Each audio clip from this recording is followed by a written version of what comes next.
The stars outside the viewport of the RUL Vanek shimmered with cold detachment, distant suns blinking in the black. Commander Valtor stood motionless, tentacles loosely coiled behind him in contemplative tension. The data feed hovered before his ocular crest, a three-dimensional wireframe projection of the newly discovered planet, unofficially dubbed X. 553. It was a nightmare of a world. Atmospheric composition: unstable nitrogen-oxygen blend. Volcanic activity: high. Seismic instability: catastrophic. Indigenous fauna: class Delta Apex. Radiation levels: fluctuating beyond tolerances. Drone the science interface. Valtor clicked his mandibles once, sharply. Classification. Dr. Nartel, the Legethi biologist beside him, fluttered her frills in hesitation. Confirmed, Class 15 Deathworld. One of only 3 recorded in the last 400 galactic cycles. It's a miracle anything evolved here at all. Valtor turned sharply.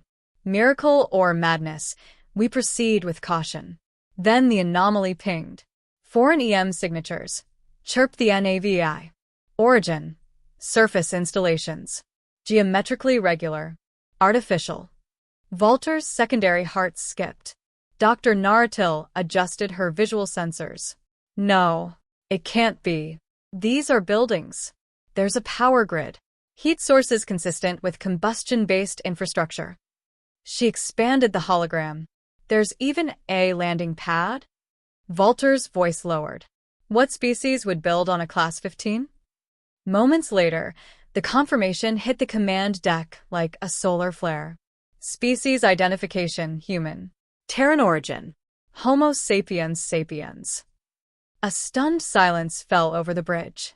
They watched the transmission together, grainy footage taken by the probe's stealth orbit cam. It zoomed in on a sprawling outpost of concrete domes, solar mirrors, and towering geothermal stacks that belched vapor into the sky like sleeping giants. Figures moved between structures wearing thick armor suits with exposed forearms and no helmets. They were laughing. Human laughter. You're telling me, Valtor growled, that a species rejected from even Class 7 diplomatic council seats has made this place their home? Naratil's voice was hushed with awe. They didn't crash. This was intentional. Valtor paced, flexing his spindly fingers. Humanity was deemed volatile, emotionally unstable. They were offered safe planets in the outer bands and declined. They didn't decline, Naratil corrected softly. They disappeared. The first contact transmission was sent using Galactic Standard Binary Pulse. The humans responded within minutes, on an open, unencrypted channel. The screen flickered, and a human face appeared. A woman, late middle age by Terran standards. Dirty blonde hair tied back, eyes like scorched steel. The nameplate on her chest read Captain Lena Cross. Well, I'll be damned, she said with a grin. We've been waiting for someone to notice. Thought you aliens had us on Do Not Disturb. Valtor hesitated before responding. This is Commander Valtor of the Zalvari Union Exploration Command. You are occupying a classified Deathworld. You must be in distress. We are prepared to evacuate survivors. Lena laughed, loud and unfiltered. Distress? Commander, we call this place Fort Solace. Been living here 12 years. Raised kids. Trained new settlers. Hell, just last week we finished the 3rd dome expansion. Valtor stared. You chose this. Lena leaned closer. Oh yeah. Nobody told us where to live. We picked this world 'cause it doesn't play nice. Neither do we. 6 days later, under a tense armistice banner, the RUL Vanek descended into Fort Solace's airspace.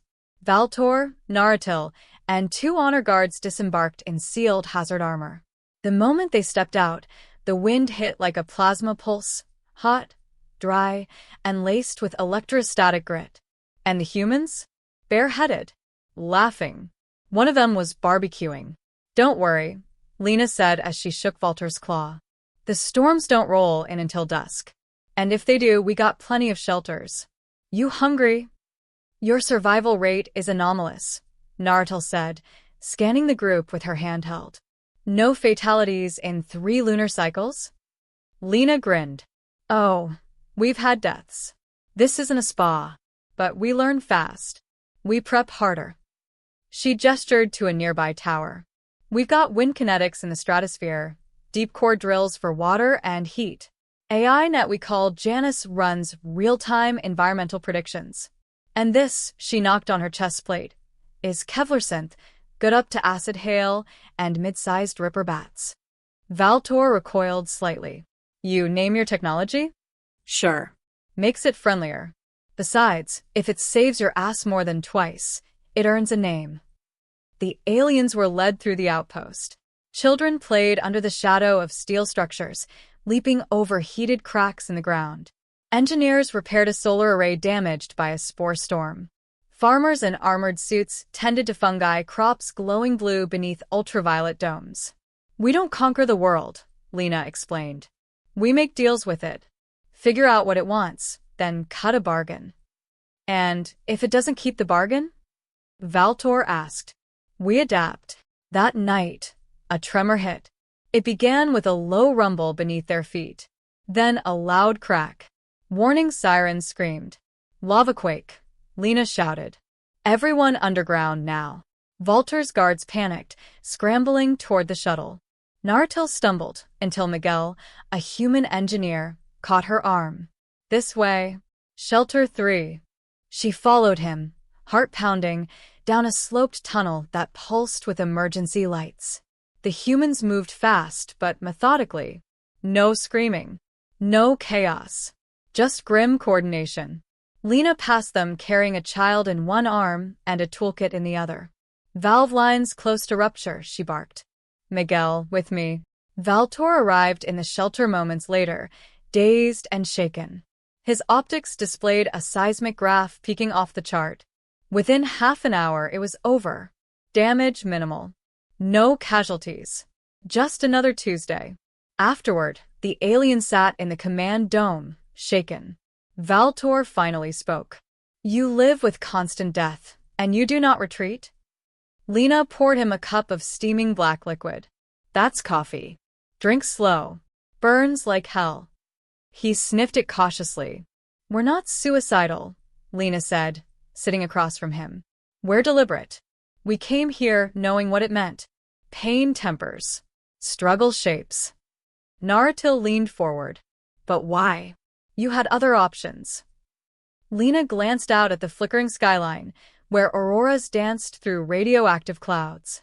Because easy worlds make soft people. We're not interested in easy. In his log later that night, Valtor wrote, the humans have not merely endured X, 553. They have made it theirs. Every element of this place that screams death, they've turned into a challenge to solve, a game to win, or a story to laugh about later. It is not madness. It is something else entirely, conviction. A kind I do not yet understand. Commander's recommendation, contact with humanity should not be suspended, but studied with the utmost caution. We have found not survivors, but settlers. Not victims, but pioneers. They are not lost. They were already here. Would you like Chapter 2 next? The sun on X, 553 rose like a slow-burning explosion. Its red-orange hue sliced through thick ash clouds, casting long shadows across Fort Solace. To the alien observers, it looked like the world itself was on fire. Commander Valtor stepped carefully across the compound's landing pad, sensory tendrils flicking nervously. The air smelled of scorched metal and ozone. His hazard suit recorded 34 environmental threats within a 10-meter radius. Are you certain this isn't an elaborate suicide cult? He whispered to Naratil, who stood beside him in a sleeker, research-adapted exosuit. I've studied the data. These people aren't suicidal, she said with fascination gleaming in her luminescent eyes. They're thriving. Ahead of them, Captain Lena Cross approached wearing a sleeveless armored vest and dust-caked boots. A sidearm rested casually on her hip. Behind her, a group of human workers hauled what looked like a collapsed predator, a hulking, many-eyed lizard covered in hardened quills, onto a flatbed rover. Morning guests, she called. Hope you slept well in the quake shelters. Today's tour includes scenic geothermal vistas and possible maulings. Keep your limbs inside the tram. Naratil emitted a trill of amusement. Valtor didn't smile. The first stop was the Spine, a kilometer-long geothermal field that powered nearly half of Fort Solis. Steam hissed from natural vents as automated pistons drove colossal turbines. The trick, Lino explained, was getting the insulation tech to hold up. Took us 2 years, 3 deaths, and a lot of coffee to finally crack it. Your tolerance for attrition is unusual, Valtor said. Loss teaches. We don't waste it. One of the turbines let out a piercing screech. Instantly, 2 mechanics sprinted toward it with wrenches and harnesses. Don't worry, Lena said. Just a jammed vent. Happens after storms. Be fixed in 10. And if it explodes? Valtor asked. She shrugged. Then we rebuild. Or die trying. As the tram rumbled across a cracked salt plain, a sudden dust funnel kicked up in the distance, dozens of meters high, glowing faintly blue. Electrocyclones, Lena muttered. Too far off to hit us. Still will deter. Naratil leaned over. Is that natural? Nothing on this planet is natural the way you're used to, Lena replied. It's all weaponized. They passed a field of purple fungal stalks swaying like sea anemones. Drones hovered over them, scanning and sampling. Protein farms, Lena said. We eat refine trade what we can off-world, quietly. Officially, we're still missing. Council wouldn't let us build here if we'd ask. You've violated interstellar colonization protocols, Valtor snapped. And if we hadn't? Lena shot back. You have marked this rock forbidden and moved on. This planet would stay wild and wasted. Instead, we're proving it can be done. That's worth the rules we broke. The tram arrived at the forge, a structure rising from the edge of a cooling lava flow. It resembled a Gothic cathedral fused with a refinery, spires of heat exchangers, robotic cranes, and shielding arrays. Miguel, the human engineer Naratil had met during the quake, greeted them with a grin. Welcome to our little miracle, he said, wiping grease from his hands. We melt down death and build something useful. Inside, heat shimmered from massive kilns that smelted local minerals into alloys. Autonomous arms moved with surprising grace. At the center sat an innovation lab, part machine shop, part mad science den. We call this place the Forge, Miguel explained, because it forges more than metal. Ideas, solutions, survival gear. We don't wait for problems. We plan for the ones no one else can see coming. He handed Naratil a sleek rifle-like device. Non-lethal EMP scattergun. Effective against predators with bioelectric patterns. Also works on unruly drones. Want a prototype? She hesitated, then accepted it with curiosity. How did you even begin to conceptualize weaponry like this? Miguel winked. First week here, a storm beast fried half our electronics and ate our comms relay. We figured we'd better start thinking creatively. Later, they gathered at a canteen, if it could be called that. It was a dug-in shelter with reinforced beams, low lighting, and the smell of roasted meat. The aliens sat across from humans, both sides eyeing each other with curiosity and suspicion. A child skipped by Valtor's chair, chasing a rolling toy. Her laughter rang in the metal room like birdsong. You raise children here? He asked Lena, incredulous. We raise fighters here, she said. Tougher than steel and smarter than most adults I knew back home. Miguel lifted a cup. To the next generation, too stubborn to die. Everyone drank. The aliens hesitated, then mimicked the gesture. In the evening, dark clouds gathered. Alarms didn't ring. Humans just glanced upward, noted the wind, and adjusted their routine. Then the first rumbles came, deeper than thunder. The ground didn't just shake, it convulsed. Stampede, Lena said, her face instantly set in focus. Stay here. You'll only get underfoot. Valtor didn't listen. He followed her to the barricade. From the southern ridge, a herd of 6-legged predators the size of hover tanks crashed through the valley, eyes glowing, mouths snapping.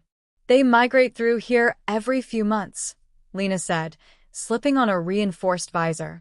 Territorial as hell. 1 year they ate a generator. Her team didn't run.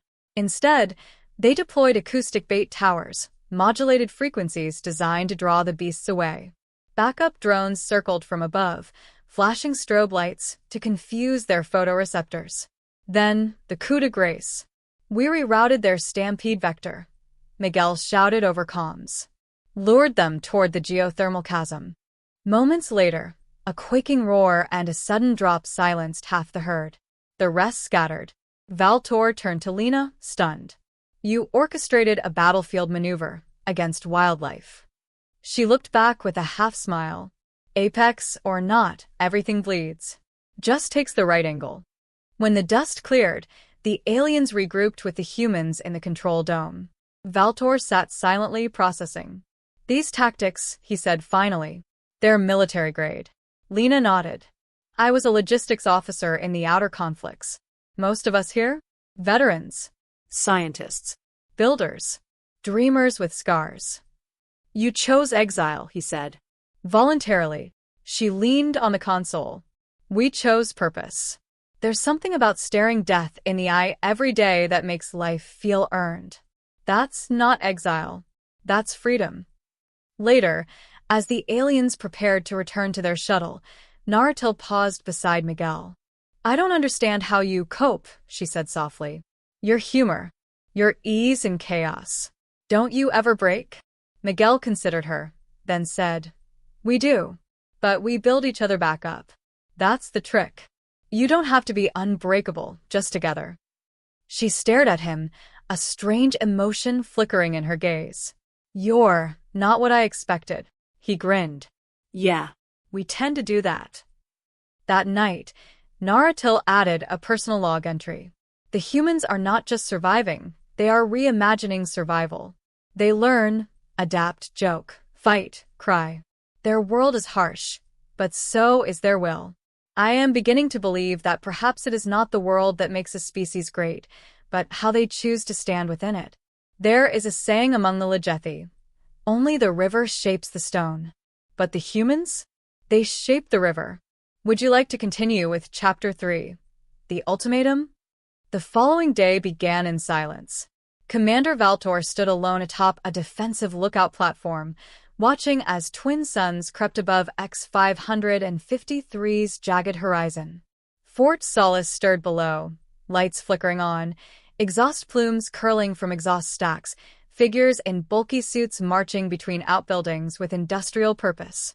Life moved on, but Valtor's mind was far from tranquil.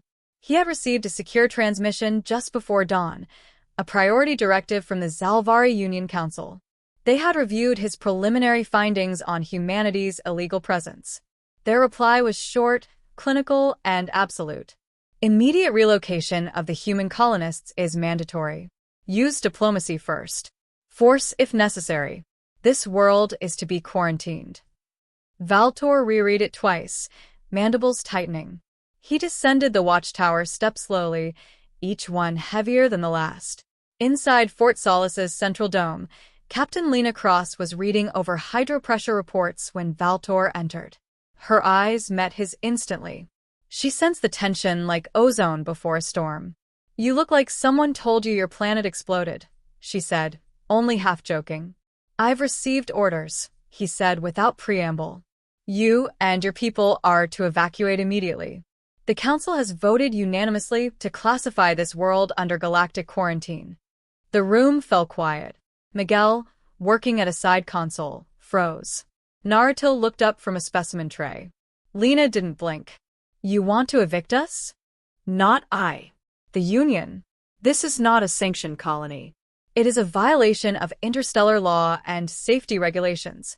Your presence here endangers yourselves and potentially destabilizes multiple sectors if your methods are emulated. Lena leaned back slowly. Let me guess. Too dangerous. Too unpredictable. Too human. Valtor didn't respond. We built this place from ash and ice, she said. We earned it. That doesn't change the law. Miguel stood up. So that's it? Pack up and leave our dead behind? Our kids? Our future. There is precedent for. Precedent. Lena barked. We're not precedent. We're proof. That night, Fort Solace held a meeting in the largest hangar. Over 300 residents gathered. Engineers, families, veterans, scientists, children. The mood was grim but determined. Lena stood on a makeshift stage. They're giving us a choice, she said. Abandon everything we've built, or be forcibly removed.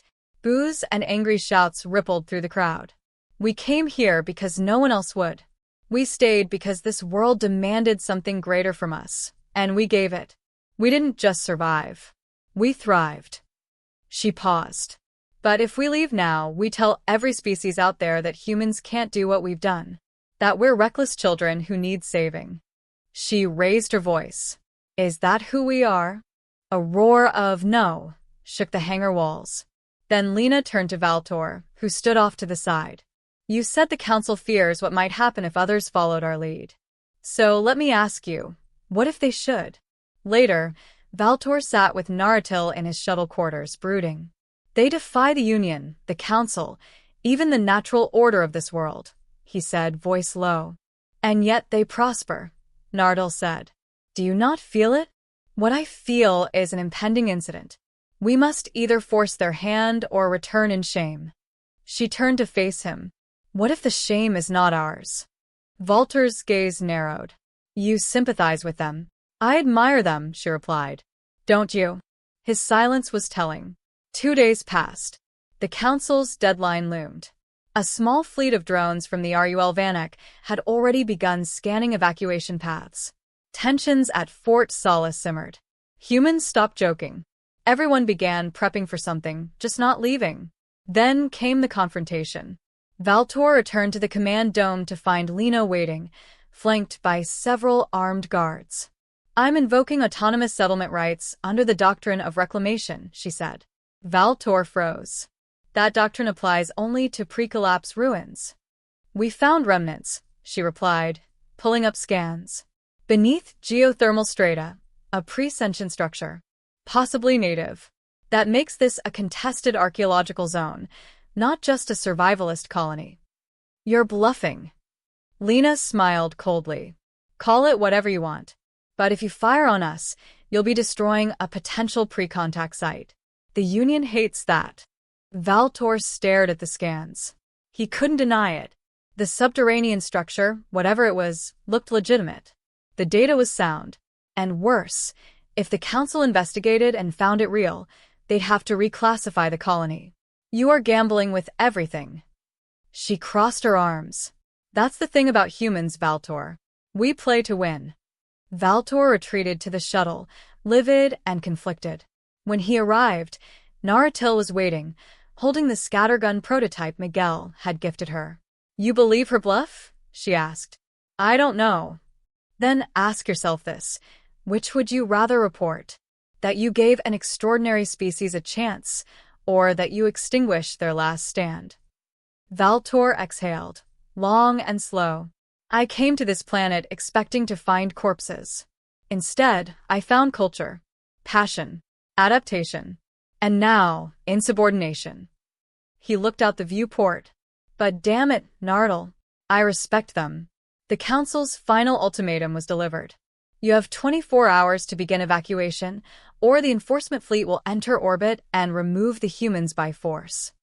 Lena called an emergency assembly. This is it, she said. We either fight or fold. Someone asked, can we win? Lena paused. No. Not in a fight. Not against a fleet. But we can show them something better than violence. She looked toward the children in the back row. We'll show them why we deserve to stay. The next day, as the Zalvari enforcement fleet arrived in orbit, Valtor transmitted his final report to the Council. But he added something unexpected. Attached to the report was a live feed, a coordinated event Lena had orchestrated in full view of orbital surveillance. The humans of Fort Solace gathered not with weapons, but with tools. Children planted crops. Engineers repaired solar panels. Medics ran clinics. Teachers taught. Scientists worked side by side with their alien observers. and at the center stood Lena Cross, holding up a banner. "We are already here." Valtor's report concluded with a personal note. They do not ask for permission. They only ask for the right to earn their place. This world has not broken them. It has revealed them. And in that revelation, I have glimpsed something rare, a species that chooses challenge over comfort, struggle over sanctuary. I do not believe they should be removed. I believe they should be studied, respected, perhaps even followed. Back aboard the RUL Vanek, a new transmission from the council arrived. Valtor read it silently, then turned to Naratil. "They're sending an envoy," he said, "to evaluate the archaeological claims. No forced removals. Not yet." She allowed herself a rare smile. "You bought them time." "No," he said. "They bought it. With grit, guts, and something the Union can't quantify." "Hope," Naratil offered. "No," he said. "Humanity. Would you like to continue with Chapter 4? We were always coming back for the story's final climax?" The envoy ship descended like a silver arrow piercing the blood-red skies of X. 553. 4 days had passed since the enforcement fleet arrived in orbit, and chose not to fire. Fort Solace had held its breath each day, expecting retribution.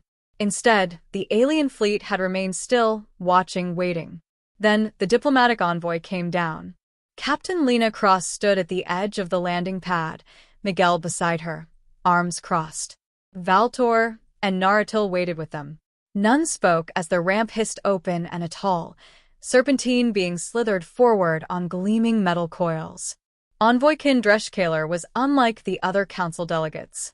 A living relic from the old wars, Dresh was known across sectors for 3 things: diplomacy, unwavering logic, and a complete intolerance for perceived chaos. Exactly the kind of being who shouldn't meet humans. "Captain Cross," the envoy said in a voice like steel blades dragged over ice. "You are the unauthorized governor of this settlement?" "I'm the one who kept it alive," Lena replied evenly.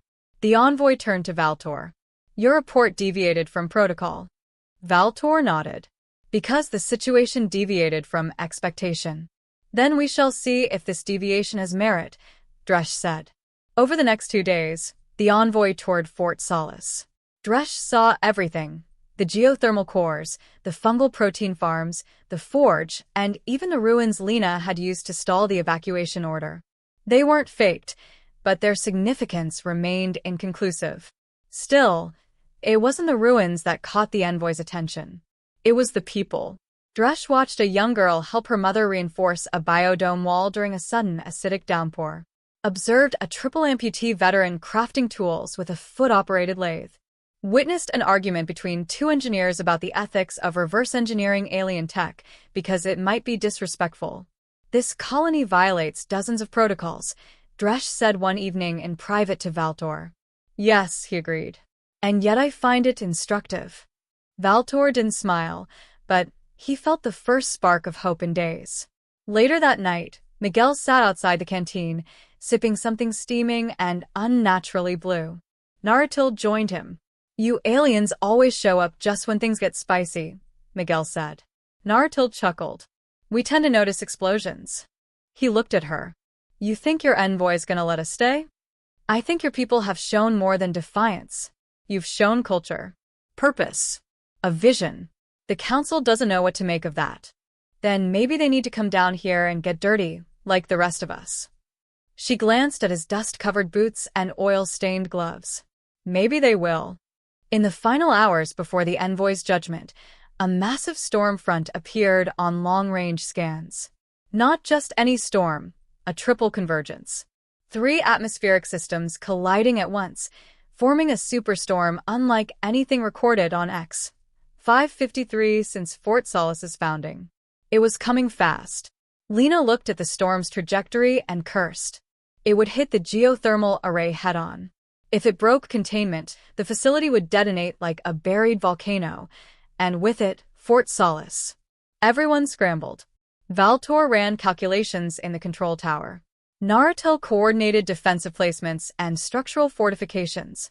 Dresh observed, oddly silent. Lena took the lead at the forge, personally climbing into a stabilizer relay node. Miguel joined her, tools in hand. "I thought you hated crawling through hot pipes," he said, grunting. "I do," she replied. "But I hate losing more." As the storm descended, the sky turned black with green lightning. Winds howled like shrieking metal. Dust turned into razors. Entire structures shuddered. Then the geothermal array began to buckle. Power flickered. Containment levels dropped. Valtor barked over the comms. "You have 8 minutes before catastrophic failure." "Buying us more," Lena said. "Just keep the vents open." Inside the relay chamber, she worked with furious precision. Her visor fogged with sweat. Miguel passed her tools. Sparks flew. Outside, half the settlement rallied to reinforce the structure. Children helped pass equipment. Elders carried insulation mats. No one fled. It wasn't a battle. It was a stand. From the observation dome, Dresch watched humanity refuse to surrender. Watched them lean into the storm, bend but not break. They weren't fighting nature. They were dancing with it. Improvising. Adapting. Enduring. And then the stabilizers came online. The containment field stabilized with a thrum like a heartbeat returning to rhythm. A massive discharge of lightning struck the outer tower, and it held. The storm began to pass. The next day, battered and filthy, the humans gathered in the main dome. Everyone waited for the envoy's decision. Dresch stood alone at the front, surrounded by humans with bandaged limbs, bruises, and quiet pride in their eyes. "I have reviewed the protocols," the envoy said. "This world exceeds Class 10 hazard status. No existing species is authorized to remain here outside of military quarantine." Lena's jaw tightened. "Unless," Dresch continued, "said species demonstrates a capability for sustained adaptation, resource development, and cultural integration equal to or exceeding Class 15 specifications." He paused. "You have met and surpassed those conditions." The room erupted in a mix of stunned gasps and disbelieving cheers. Fort Solace was now officially recognized. Later that evening, Lena stood outside the dome, staring at the stars. Valtor approached, silent for a moment. "Then, you won." "We didn't win," she said. "We earned it." He nodded. "The Council has designated X-553 as a humanity-adapted zone. You will be allowed to remain, with limited oversight." "Figures," she smirked. "Still keeping us on a leash." "Not a leash," he said. "A mirror. You've shown us something we didn't expect. Not just strength. Wisdom born from suffering. It's rare." Naratil joined them, smiling faintly. Miguel arrived with a bottle of something dangerously homemade. "I vote we drink until we forget we almost died yesterday." "Seconded," Lena said. They toasted as the stars above X-553 flickered to life, faint pinpricks of a universe that had, finally, decided to take humanity seriously. Epilogue. We were always coming back. A new sign was erected at the edge of the landing pad. "Welcome to Fort Solace. A humanity-adapted settlement. Danger Class 15. Trespassers may be educated." Underneath, scratched in by hand, "We never left Earth behind. We brought it with us."